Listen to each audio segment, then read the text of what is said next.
And now, please welcome our moderator, Rebecca Riccio. Good morning. I am Rebecca Riccio. I'm the director of the Social Impact Lab here at Northeastern University. I want to say how proud I am of all the Northeastern students here today, and I want to welcome warmly all the other students from around the world who are on our campus for this amazing weekend. We are going to be discussing monitoring and evaluation today, and hopefully finding some ways for you to apply lessons learned by folks in the field to the work that you are excited about doing. But first, we're going to get to hear from somebody who was in your seat a few years ago, somebody whose commitment to action has been turning into results. So please join me in welcoming Abhilash Mishra to the stage to tell us about his commitment to action. Hello. My name is Abhilash Mishra, and I'm the founder of the Science Education Initiative New Horizons program, a 2016 CGI U commitment. With India ranking 73rd in the world in math and science performance, my co-founder Priya Kakkar and I sought to do something to raise the bar. At the Science Education Initiative, we create math and science lesson plans and select and train undergraduate students to teach part-time in low-income classrooms in India. We committed to training 150 math and science teaching fellows to teach in Pune, India, where the number of enrolled students is growing astronomically, while the teacher population has decreased. Our teaching fellows will share our high-quality STEM curricula with the full-time teachers and improve their knowledge and standardize their teaching plans.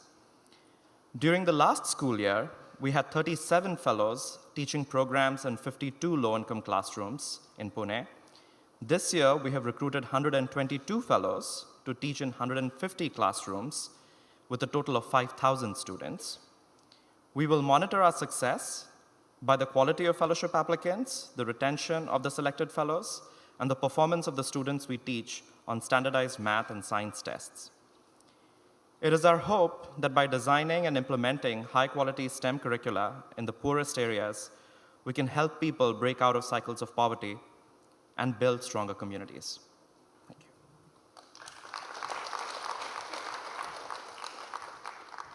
Congratulations on your work.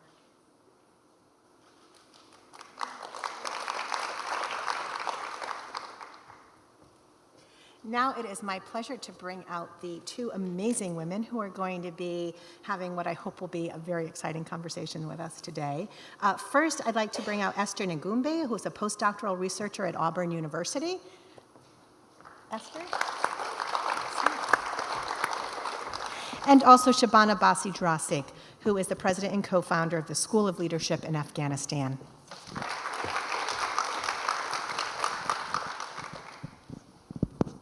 Thank you both for being here today.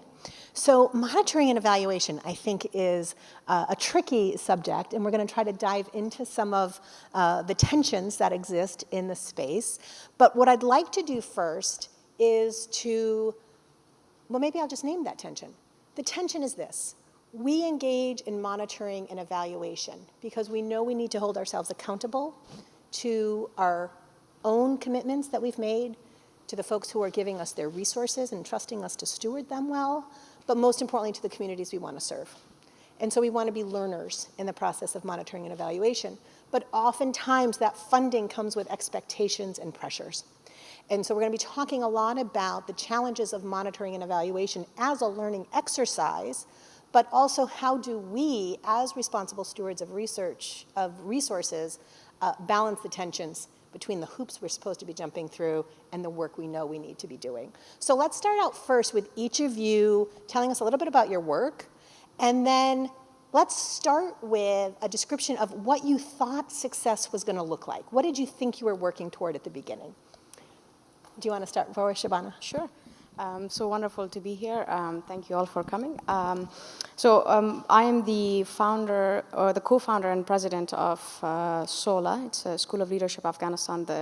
Currently, it's the first and only all-girls boarding school in Afghanistan.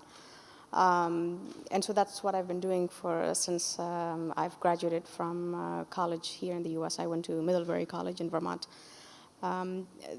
To give you our definition of success when we started back in 2008, it was to send Afghan students, some of the best and brightest, boys and girls, to boarding schools, colleges, and universities on scholarship opportunities here in the US, and after successfully completing their education, for them to return to Afghanistan to apply their knowledge and skill sets to make a difference in Afghanistan.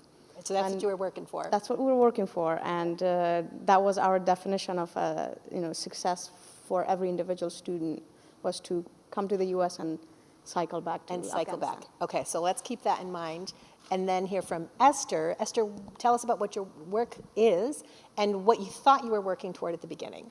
So I'm Esther Ngumbi, and thank you for coming. And for 7 years, I've been I was a student like you. I came to CGI U in 2015, and my first one was 2010 when I committed to start a sustainable farming project in the Kenyan coast. So for me, that time I imagined I like to dream big, like everyone here in this room. So I imagined the Kenyan coast being this county where the next green revolution happens. I love agriculture. I love making sure that all of us eat. So in my little brain, I was like, I'm going to revolutionize farming at the Kenyan coast. Nobody's going to get hungry. We're going to get all the farmers growing their food, everybody happy to go to the farms again because all the efforts they're putting is coming back and they're getting harvest and they're happy. And so for me, that was what my bigger picture. I really was like, yes, in 2 years, we'll get everybody Kenyan coast will be a place where everybody would want to be. And so this big dream, and then now realizing that, okay, it cannot be achieved all in a year. So I had to start thinking, okay, breaking it down into how I'm going to achieve this big dream. And that's when I realized that it may not happen in the entire Kwale County. It may have to start in my own community, in my own backyard. So, yes. So I think that really frames that learning moment very well. So a lot of the work that we're trying to get done is complicated. There's a lot of stakeholders involved. There's a lot of perspectives. There's the need to do the work. There's the need to pay for the work. So we need to have our sights on the long game, but we can't wait that long to know that we're moving in the right direction.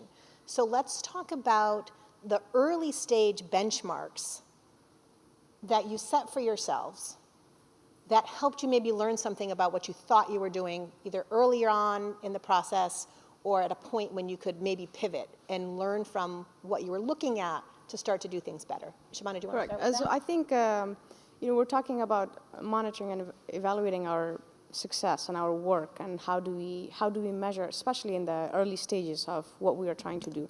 And it's incredibly hard, but I think it has two sides to it. From one point, it could be an obstacle, hoops to jump through to get to really focus on what you're doing. But I think at the same time, it can be an opportunity to really answer the questions to yourself.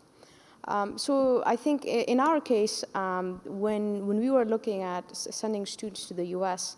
To study and then go back to Afghanistan, I think we assumed that quality education existed outside of Afghanistan. So that's where we focused, send students outside of Afghanistan. But when it really came to saying, will they come back to Afghanistan? We said yes, they would, but we had no way of proving or guaranteeing that they would come back. And, I think international students would be able to relate to this well. You can't force people to go back to their home country, especially, if they spend so many of their formative years here in the U.S., they develop a taste for American music and pizza and all the things that they get used to here and have friends here. They establish friendships here. You can't force them to go back unless they want to. So in this case, we really had to ask ourselves the question, are we really helping Afghanistan, or are we just helping individuals, which is still great, but are we contributing to the brain drain in the country? already a major problem in Afghanistan. When we look at one of the reasons we really started is literacy rate in Afghanistan is really low. Back then, when we got started, only 6% of women in Afghanistan had a college degree. I'm not sure how much that has changed, but I wouldn't think by a lot yet. And so then, really, we had to take a step back and say, well, wait a second. Instead of sending students for quality education outside of Afghanistan, why not bring quality education to Afghanistan for the students? And I think in this process, this was really the beginning of thinking about establishing or evolving the organization from a scholarship program into a boarding school. And honestly, it has become such a brilliant solution to addressing lack of access to quality education in Afghanistan. Briefly, to give you an example of this, and I don't mean to generalize, so just take this. It doesn't necessarily mean it's an experience of every single girl, but in rural Afghanistan, for girls to go to school, and I'm talking about today, they have to have family permission, and if they live in an extended household, they have to have permission from grandfather, father, brother, male cousins, uncles.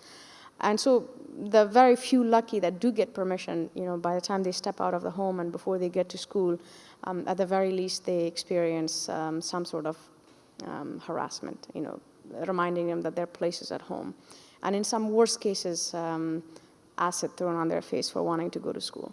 Once they arrive in school, their administration most likely is dealing with a threat from Taliban or ISIS, threatening to burn down the school if they continue to educate girls. As she starts her day, she's lucky if one or two of her teachers even show up to teach her that day. In most cases, we have such a huge shortage of teachers in rural Afghanistan. People in the West think that one of the main reasons girls in Afghanistan don't go to school, and honestly, if we had time and if I asked you, most of you would assume the same, mainly because of where your information comes from, is traditional beliefs, men not allowing girls to go to school. But the leading reason why girls in Afghanistan can't go to school or can't continue beyond a certain age is lack of teachers. Think about it for a second, especially lack of female teachers. And so there are so many obstacles. By the time she gets done with her day, she has to go home, compensate for the fact that she has been allowed to go to school, so cook and clean and take care of younger siblings. And at the end of the day, if she has any time left, if there's any electricity or any energy left, she will study. So if you look at all of this and then take that girl from rural Afghanistan and put her in a boarding school environment, so many obstacles are removed. She has more time to focus on her growth, on herself, as opposed to taking care of others. The immediate safety is taken care of. Of course, it's not to say that boarding schools don't face any kind of threats, but it is the first boarding school that we're establishing in the country. So we're also looking at how people are being receptive or not. So when you look at all of this, we had to be mindful of that one assumption we made, which was quality education existed outside of Afghanistan, and that really put our organization in a different trajectory. And I'll pause here for a sec, but then I do want to, at some point, talk about in the very early stages when you're really, excited about the idea you have, the commitments you make, and then to be asked, what do you do to, what are how do you measure success? How do you measure achieving your objectives? And in the beginning, it can be incredibly hard, but why don't you also address this question, and then maybe we could get back to that one. So yeah, I think she raised a very good point so as I said, I realized I have to start in my community. So what we figured out was, okay, let's have a pre-commitment baseline data, because we're talking about impact, monitoring your work. Is it making any impact? So we had to step back and say, so how many farmers need our help even to begin with? And do they need help? So we had to just go and talk with them. Just because I was raised there and I've come to the US and I've seen what can happen when you have the right inputs and you will grow and you'll be happy, it doesn't mean that they would basically like what I think. So we had to step back, sit with them, and understand what really they want and what are the problems. How can we help them really achieve what we want to achieve as well as what they will achieve. So it now becomes, it's no longer my project, it's our project, we own it. And so that's, I said, we did baseline data, collecting that entailed talking with them, seeing, so then we realized, okay, they lack inputs, they lack the agricultural extension information that they need to be able to achieve what we should achieve to make sure that their farms are productively giving them the efforts they put back. So that, for us, we had to do. So we spent time collecting the data.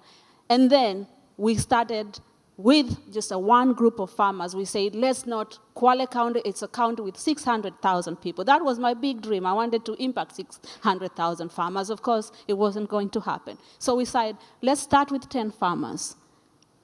And we brought in the agricultural extension officer. We said, okay, this year we want to grow bell peppers. And they'd never grown bell peppers to begin with. So this was a new crop. So we learned about it together, and we learned the specifics, and then we all went and they planted together, and then they went again and planted in their farms. So, and the first year we were able to see, okay, from zero production of bell peppers, we were able to grow at least fast. So that one was, for us, was small impact. And so yes, so for us it was breaking it down and then doing a baseline data, and that gave us the opportunity to be amongst the farmers, to know what they really want. And which is an important tool. If you're going to be committing to do something, you have to, and the people that you're helping are your most important stakeholders. I know donors are also important because, and then, yeah, we also say that we need to also bring, at that, before we begin the project, we bring everybody together, even with the donor, so that we learn. As we said, it will be a learning curve, and we will measure impact together. And sometimes I think, even, and then I think we also, as a commitment maker, try to have a broad sense of just impact. You know, be out there. If you're working with, let's say, farmers, how many farmers do I want to impact? Okay, do I want to measure success as number of produce that we grow, the production, all the knowledge. Even you can't measure even knowledge, how that knowledge that they learn is going to impact. It's going to impact them this year, next year. So there are things that you can measure, and there are things that you can't measure. So those are some of the things that I will. And I think you framed the mindset that's so important at the onset. Get past your own assumptions. Get past your excitement about your big idea, and look at it from the lived experience of the people you're trying to affect, and make sure that what you're aiming for is realistic in their context and meaningful in their context, and then that you figure out what success looks like. So Shabana, why don't you take us further now into the story as you're setting up your monitoring and evaluation. What are you looking at? What are you learning? Correct. So in the beginning, when we started, we had 4 students in 2008. And obviously, you are able to work with, smaller budget. But as you try to grow and expand, that's where you get to, applying for big grants. And that's where you are asked these questions. How do you measure? What are your objectives? How do you measure those objectives? What is your timeline?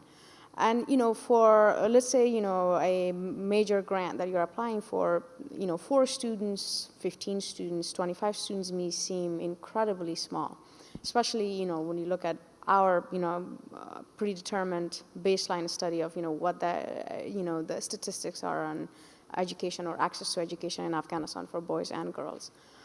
So it may seem incredibly small, but I think that's where you can not just, get creative so that you can get past those, hoops or obstacles that are in some, those monitoring and evaluation objectives that may seem as obstacles, but really, look at really the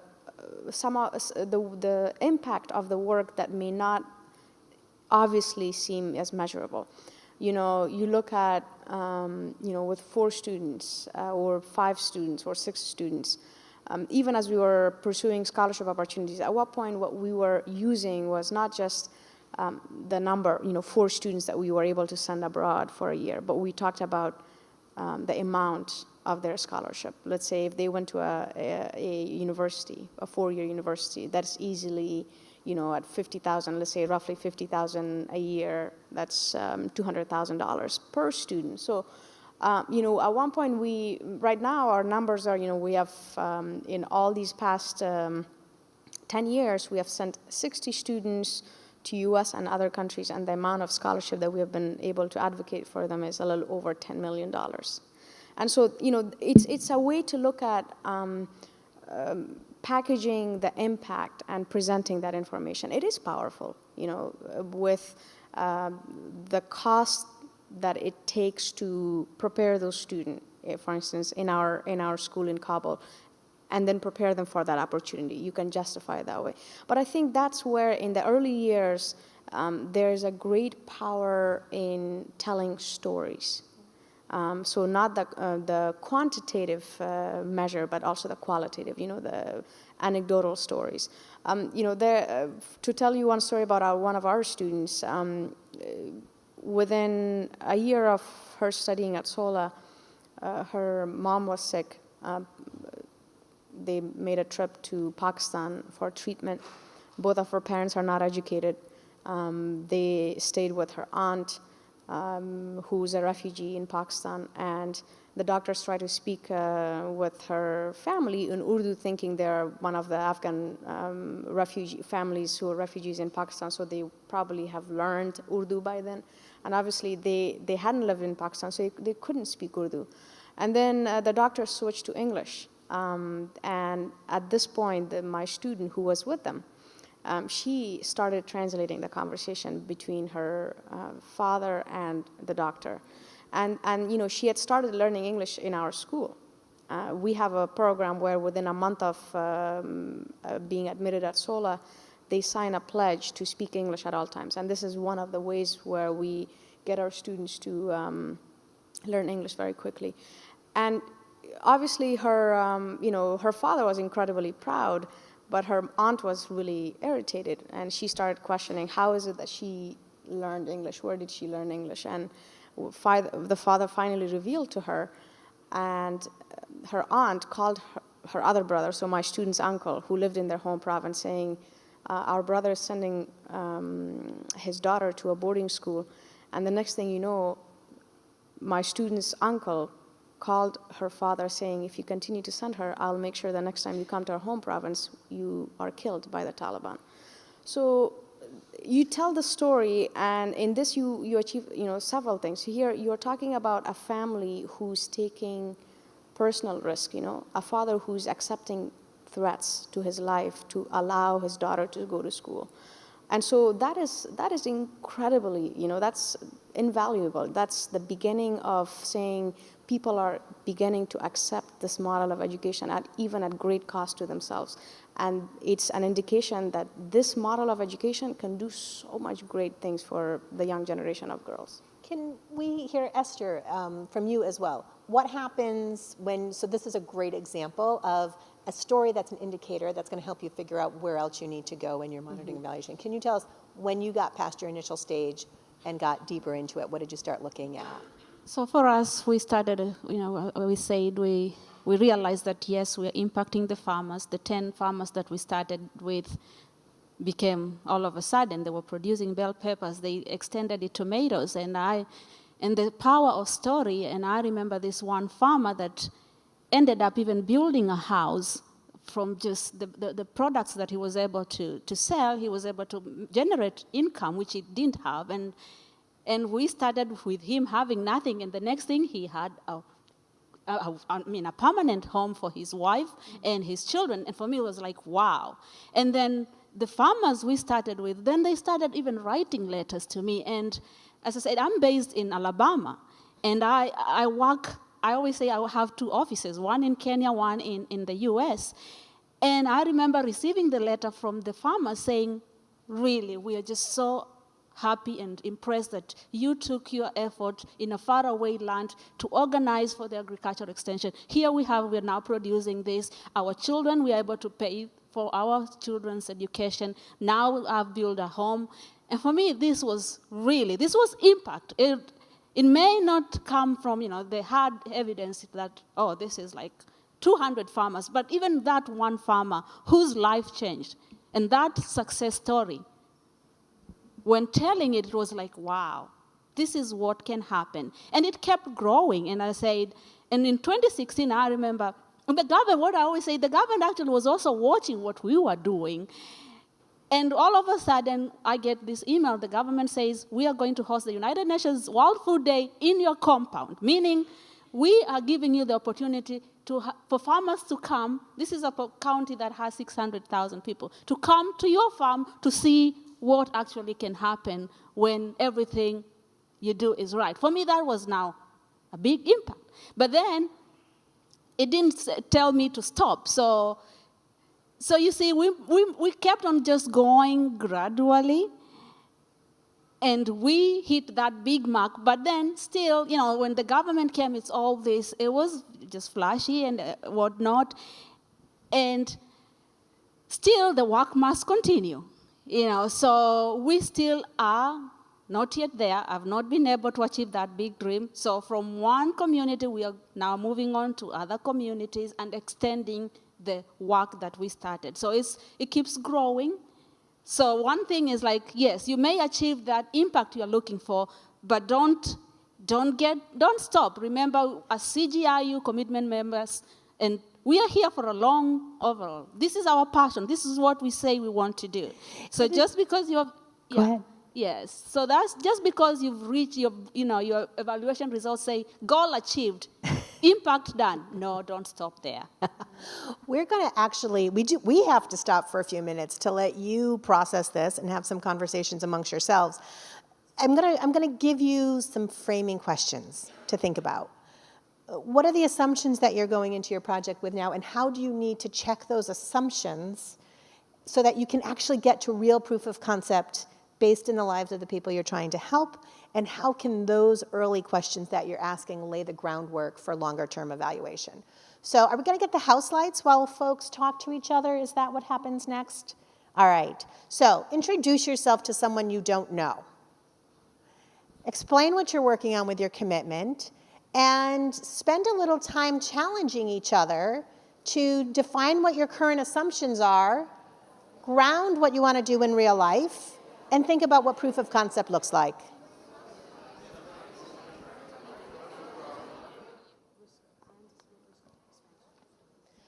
All right. We heard such amazing conversations out there, and I think we wanted to challenge you to think about where you are now and how do you start building this process of learning and questioning your assumptions, getting your proof of concept. How do you deal with some of those questions now? Because this is the time that you can preempt some of those unintended harms and unintended consequences and lay the groundwork for real progress moving forward. So we want to have some Q&A from you, and we want to frame that, I think, in an opportunity to tell you a little bit more about next steps in terms of getting from those early stories, the kind of anecdotal stories that we know kind of let us know we're on the right track, to a longer-term process of moving into hopefully some more quantitative or some more rigorous ways of knowing that we're making a difference. How do you think about when you're moving into expansion, et cetera, et cetera? So we're going to listen intently to your questions, and we're going to frame our answers in that kind of medium to longer-term range when it's appropriate for the opportunities that you're presenting us to engage in some dialogue with you and with each other. So if you have questions, please, there are mics at the front. So come on up. Let us know who you are, where you're from, and what is on your mind right now. Hi. Firstly, thank you so much. Oh, it's a little low. There we go. Thank you so much for speaking. I'm Henry, and I'm from New Zealand. And my commitment to action is actually really similar to yours in that I'm doing a similar thing for college readiness and scholarship access for students in Nepal. And my question is, so we talked earlier about, these success stories, right? Like, that we can make an impact on one life, and that is just so, it allows people to connect in a very deep way. And my question, I guess, is, given all this intangibility that comes with initiatives, right? How do we not settle on that like success story? Like, how do we keep being ambitious, and how do we keep pushing that envelope of intangibility to like really produce credible results and not lose that success story? Oh, I think that's a great question. I think there are a couple of things. So when I started SOLA, I was in my second year of college, and I think that's where you could relate to some of my early challenges.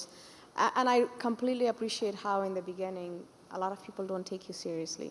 You know, they just, okay, you're too young. Probably it's a resume builder. So many things that people would either assume about the work you're trying to do. And so you just have to remain persistent.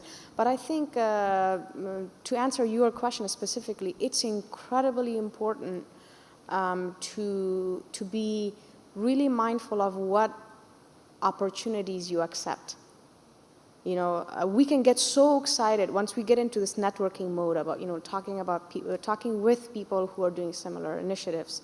You will find that most often people are excited about giving you ideas of what you should do with your initiative, when you might really, really need funding. And sometimes you also get engaged in that, and pretty quickly you could lose track of what you actually intended to do to begin with. And so even, that's another way of saying, when I say be mindful of what kind of opportunities you accept, surround yourself with the kind of supporters. I'm not just talking about donors, supporters who want you to succeed and giving you the space to learn in achieving what you're doing. And so in our case, we were from the very beginning, we were really fortunate to be able to accept funding or work with the kind of donors who also understood that we were doing this work in a country filled with uncertainty. Insecurity was a major issue in our work. And so, being very communicative with your supporters, with donors, anticipating not achieving some of your objectives, saying we may not be able to, achieve X, Y, Z as we anticipated because of these reasons. And so you don't surprise your supporters with a change. And in that way, you're saying how do we constantly push ourselves to do more, is really asking yourself, doing that check, are we doing enough? Always looking at what you're doing in the context of it. So for me, to give you a more specific example, is I am incredibly proud of our small little organization. At the moment, we have 62 students. But there are times I am really overwhelmed by the need in Afghanistan. Millions of children, especially girls, are not in school. And here we are, I'm looking at, am I putting my skill sets, am I putting my life's work into maximum use for the country? But how do you do it? In the beginning, in our case, what I always come back to is that we are establishing the first model school, first boarding school in Afghanistan, and it is bound to be incredibly challenging and difficult. I can give you thousands of examples of how I go to provinces in rural parts of the country, talking about our model of education, what we want to do, with a lot of excitement, why I particularly started. Under the Taliban, when I was going to school, it was illegal for girls to go to school. I had to sneak into somebody's house dressed as a boy to study. So I bring all of that experience into the work I do and explain why this is so important. And at the end, I get countless of examples of, this is such a wonderful model, such a unique initiative. What a waste it is for girls. Why is this not for boys? And I have to say, well, this is exactly why it's for girls, because there are opportunities. Everyone wants opportunities for boys. Not a lot of people care about opportunities for girls, so this is why we're doing this work. But we asked ourselves these questions too. When we switched from a scholarship program to a boarding school, we were a high school, 9th through 12th grade, for students coming from all over the country. In our work, we quickly realized that girls coming from provinces in 9th grade or in 10th grade who are academically struggling in middle school subjects or in elementary school subjects. And that's where we had to sit back and say, how can we tell ourselves that we're giving all students from Afghanistan, all girls, equal access to this opportunity, when a girl from rural part of Afghanistan is not in the same starting level with a girl from Kabul city coming into our school. And that's when we actually took a pause, evaluated our work, and came up with a 7-year-long strategic plan, and we started in 6th grade.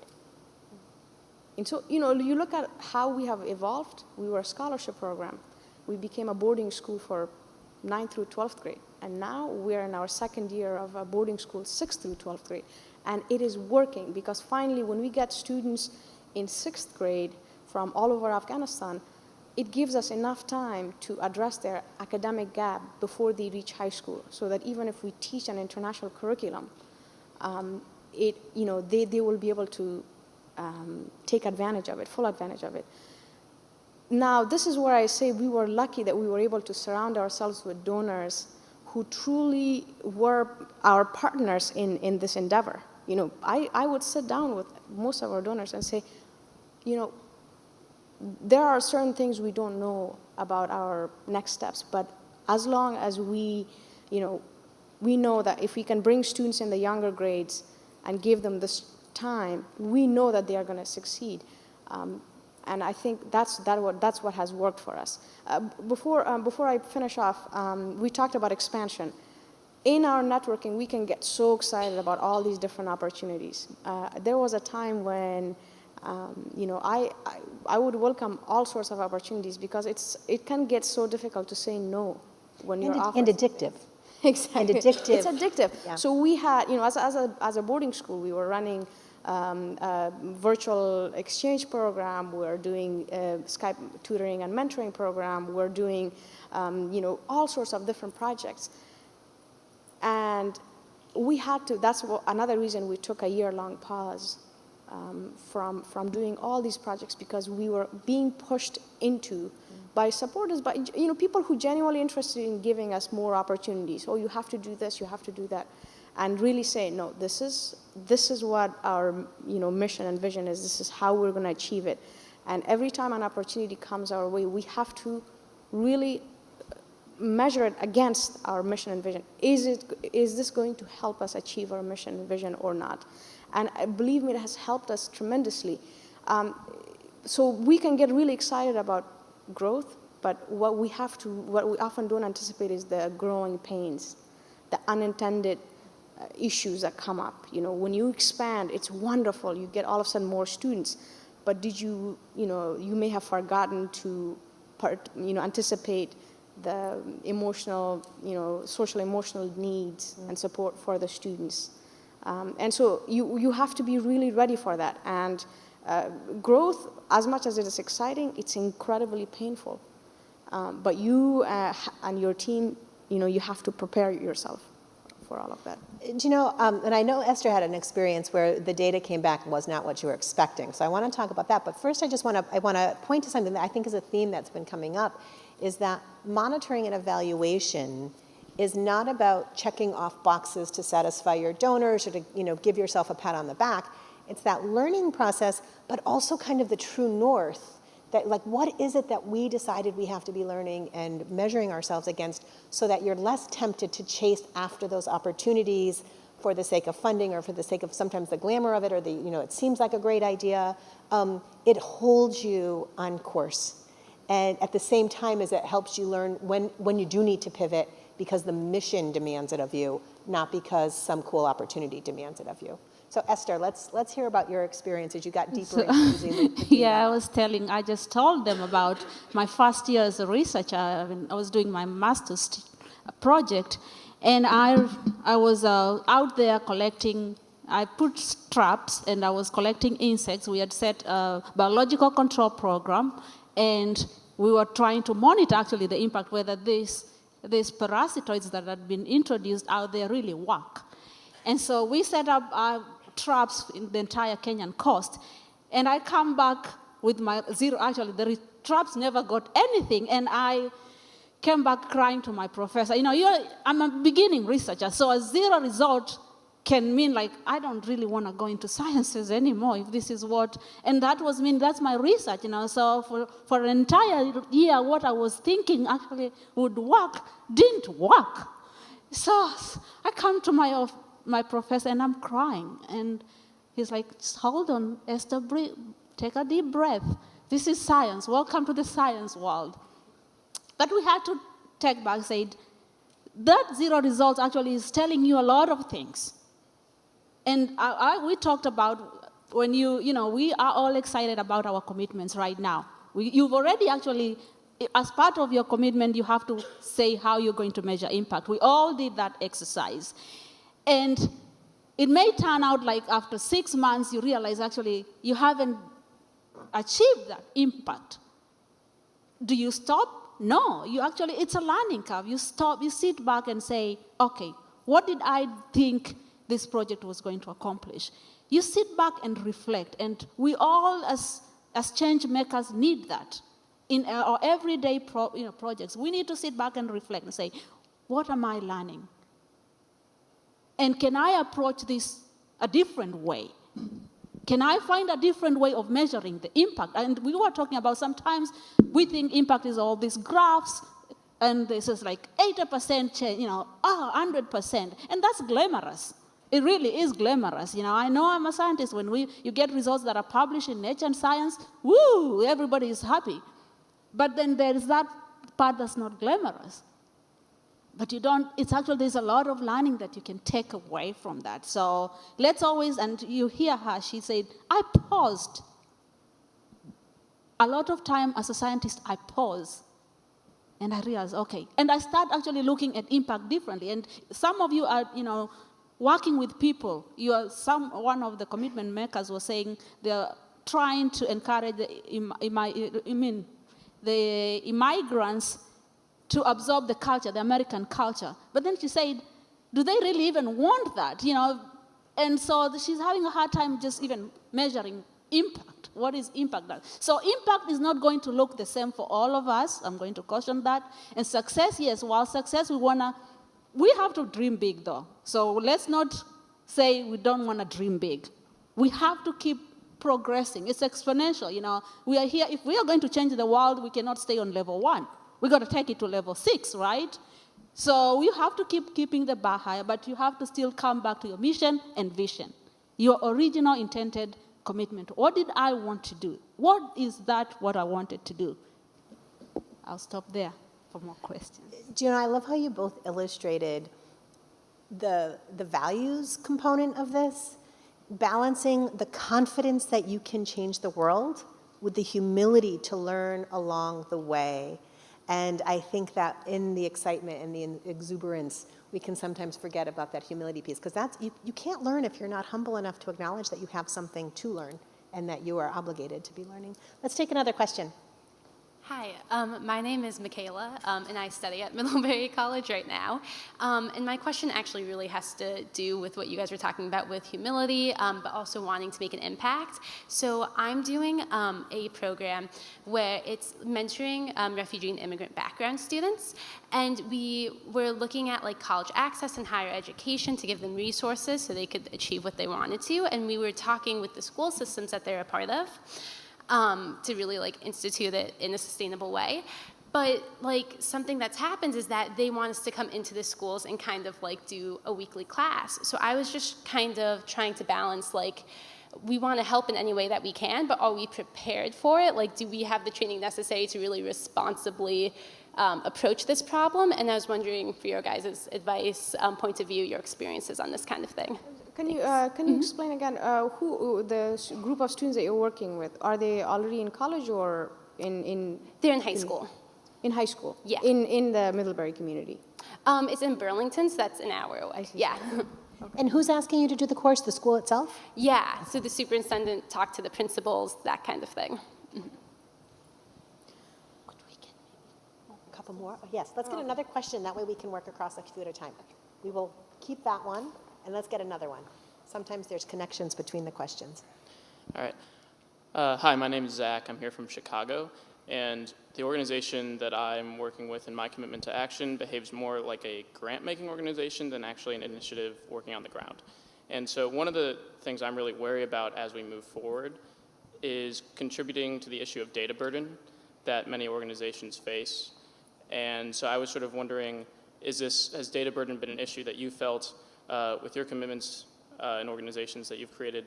And also sort of how do we find what the proper level of rigor is in defining success? Okay. So should we take on a challenge we're not quite sure that we're prepared for when it's not the thing we set out for? And the data burden of organizations. Let's take one more and then pause and deal with those, and then we'll get some more. Let's come back to this side. Thank you. My name is Alex. I'm from South Korea. I run a social entrepreneurship education company that works with middle and high schools so that they can find school community problems and turn them into their own projects.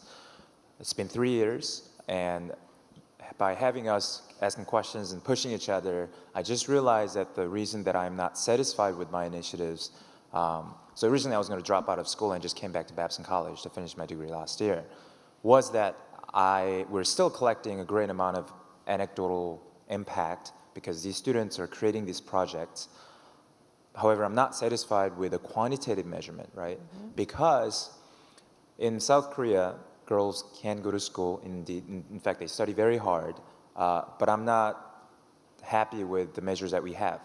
The retention rate, the amount of hours they put into studying, virtually don't mean anything when it comes to their growth because they're not thinking about themselves, but about how to get into these prestigious colleges, how to get a good job in these big conglomerates, and they later realize that it wasn't what they wanted. And these all sound, again, qualitative, but I'm having a hard time coming up with what are some quantitative data and the results that I should aspire for in the education field. All right. Let's look at that question of quantitative. How do you figure out what you're doing? How do you manage the burden of it? And look for the data that actually matters.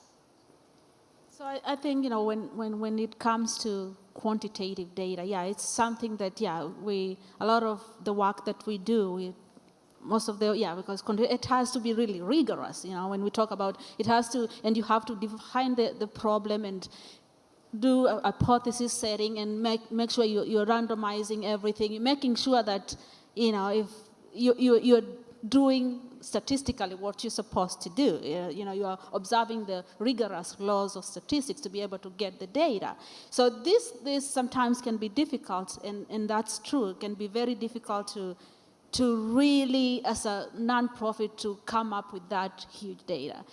But you can define, you can say, okay, for instance, you started with XY amount of students, and you're seeing an increase in the number of students that are attending your school. That's, I think, and it's reliable, it's consistent over the years. I think that's some kind of quantifiable data because you have numbers to show, as opposed to just okay, there's, people are coming to school, but are they coming regularly? So you can try to find some of those markers that really you can count, you can take a count on it. And that's something that we struggle, you struggle with, and a lot of nonprofits struggle with, because it's not things that you can say, you can count and say, this is 20%, so I feel you, but. I just want to comment that it's not a nonprofit, and I think it applies to all the social venture ecosystems. It's a school. Yeah. It's a for-profit business that works with middle and high schools, and we get paid by schools and the government that have the budget for the outside school programs. Mm-hmm. I think just to, I think if I understood your question correctly, I think when we work with, the statistics available, in our case, I'll give you just an example from our side. You look at the large, the data that's already out there. For instance, in our case, we went last year talking about 62 million girls out of school. But really, after a UN report came out, it's actually 130 million girls. Not because there's an increase in the number of girls who are out of school, but it's just because of how that data was looked at. It did not include girls in high school. So in fact, around the world, there are 130 million girls who are not in school.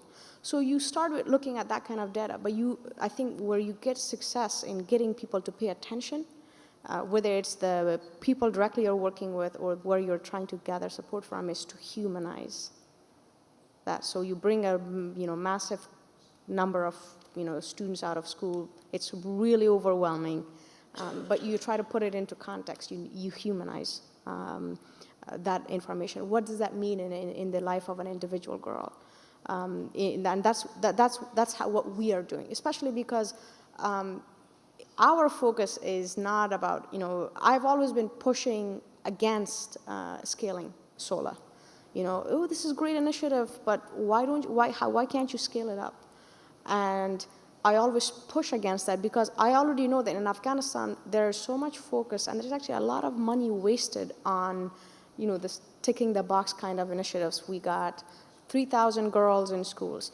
If I switch my focus, I could, with the kind of money that it requires to run an organization like SOLA, the boarding school, I could build several schools, physically build those schools and pass them on to government.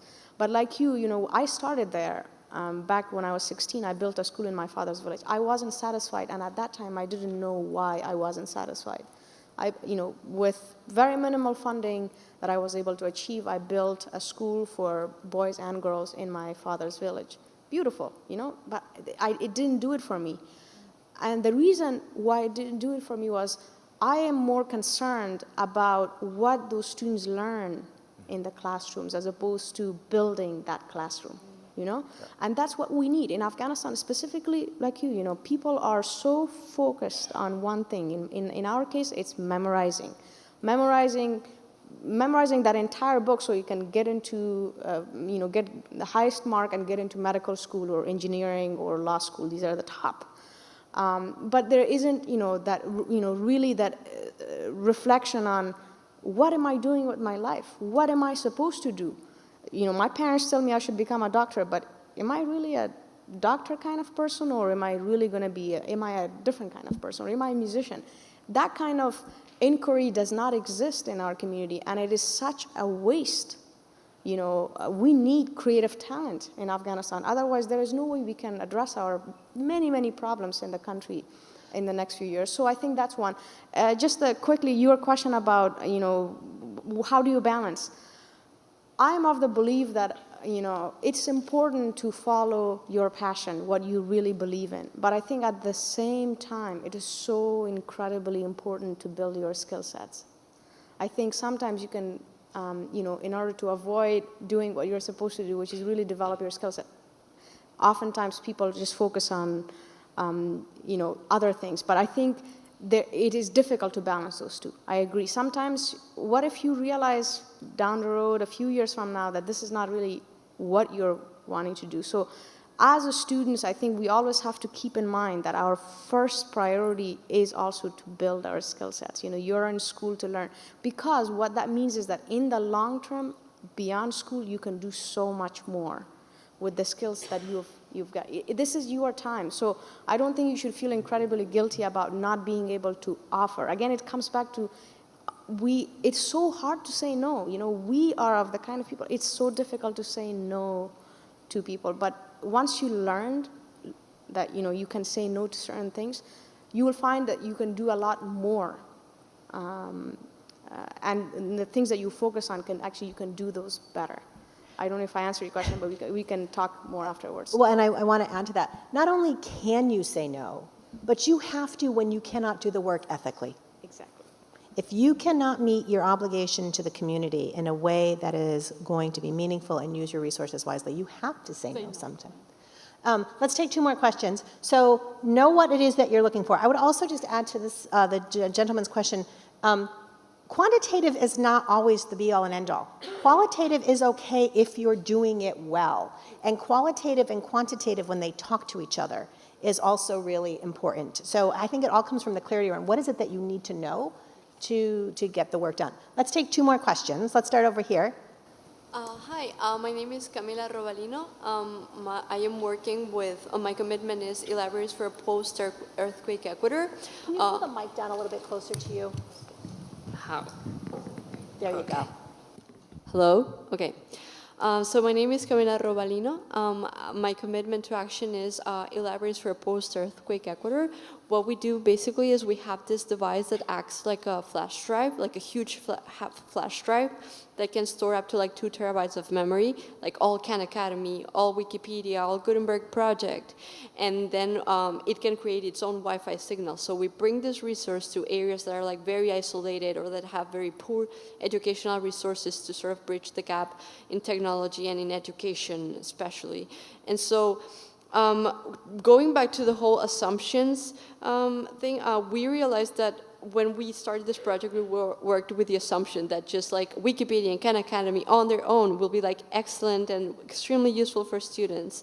But we realized that we cannot, that's not true unless we work with the city school. And so, but the thing is that our team is based in the US and this project is in Ecuador. So my question is, how can you get sort of bureaucratic institutions to work with you, and even from far away?